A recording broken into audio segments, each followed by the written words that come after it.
সাহিত্যনগৰ সাহিত্য সভাৰ অভিনন্দন অনুষ্ঠান সম্পন্ন। দৰং জিলা সাহিত্য সভাৰ অন্যতম শাখা সাহিত্য সভাৰ অন্তৰ্গত কৃতি ছাত্ৰ ছাত্ৰীৰ অভিনন্দন অনুষ্ঠান সফলতাৰে সম্পন্ন হৈ যায়। মঙলদৈ সাহিত্যনগৰস্থিত শান্তিপুৰ সংঘৰ বাকৰিত উচ্চ আৰু উচ্চতৰ মাধ্যমিকৰ ২০ৰো অধিক ছাত্ৰ ছাত্ৰীক ৰাজহুৱাভাৱে সম্বৰ্ধনা জ্ঞাপন কৰা হয়। সোণালী জয়ন্তী বৰ্ষ অতিক্ৰম কৰা সাহিত্যনগৰ সাহিত্য সভাৰ সভাপতি মিছবাহুল হুছেইনৰ সভাপতিত্বত অনুষ্ঠিত সভাখনত বিশিষ্ট অতিথি হিচাপে উপস্থিত থাকে অসম সাহিত্য সভাৰ ৰাজ্যিক কাৰ্যনিৰ্বাহক ৰাণা আলম, মুখ্য অতিথি হিচাপে উপস্থিত থাকে সাহিত্যনগৰ সাহিত্য সভাৰ প্ৰাক্তন সভাপতি হেমন্ত কুমাৰ তামুলী প্ৰমুখ্যে প্ৰয়াত সভাপতি তমজিদ আলীৰ সহধৰ্মিনী মেহৰুন নেছা। ছাত্ৰ ছাত্ৰীসকলক উদ্দেশ্যি প্ৰাক্তন সম্পাদক গোলাপ আলী আৰু প্ৰণৱ চহৰীয়াই সাৰুৱা ভাষণ আগবঢ়ায়। বৰ্তমানৰ সম্পাদিকা মীৰা হাজৰিকাই ছাত্ৰ ছাত্ৰীসকলক উদ্দেশ্যি কিছু উদগনিমূলক বক্তব্য আগবঢ়ায়।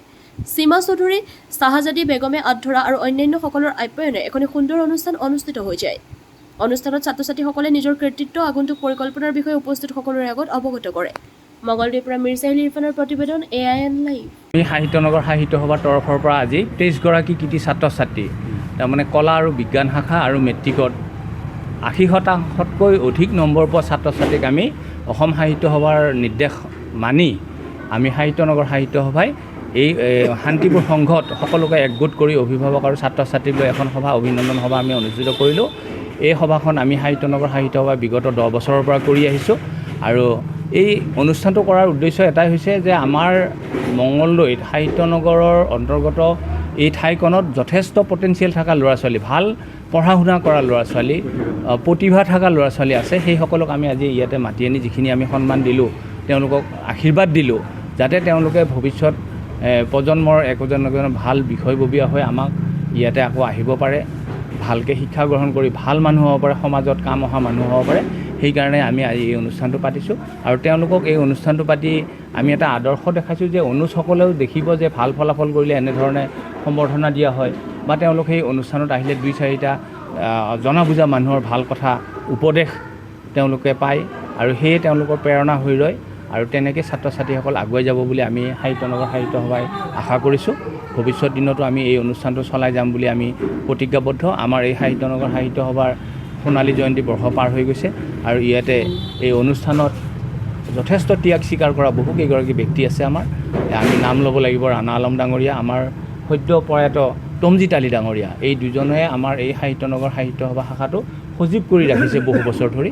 গতিকে আমিও তাৰপিছত আহিছোঁ সাহিত্যনগৰ সাহিত্য সভালৈ, মই প্ৰাক্তন সভাপতি সম্পাদক। গতিকে আমি আগন্তুক দিনতো এনেকুৱা ভাল পদক্ষেপ লৈ ছাত্ৰ ছাত্ৰীক অনুপ্ৰেৰণা যোগাবৰ কাৰণে আমি চেষ্টা অব্যাহত ৰাখিম। ধন্যবাদ।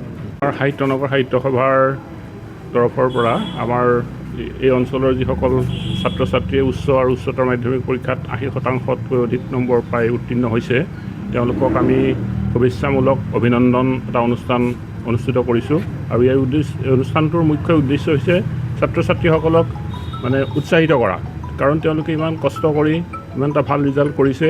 গতিকে তেওঁলোকক যদি আমি উৎসাহিত কৰোঁ তেতিয়া তেওঁলোকক দেখি আমাৰ পৰৱৰ্তী ছাত্ৰ ছাত্ৰীসকলেও আকৌ পঢ়াৰ প্ৰতি আগ্ৰহান্বিত হ'ব, তেওঁলোকে পঢ়াত মনোনিৱেশ কৰি ভাল ৰিজাল্ট কৰিব। কাৰণ আজিৰ ছাত্ৰ ছাত্ৰীসকল আমাৰ ভৱিষ্যতৰ নাগৰিক।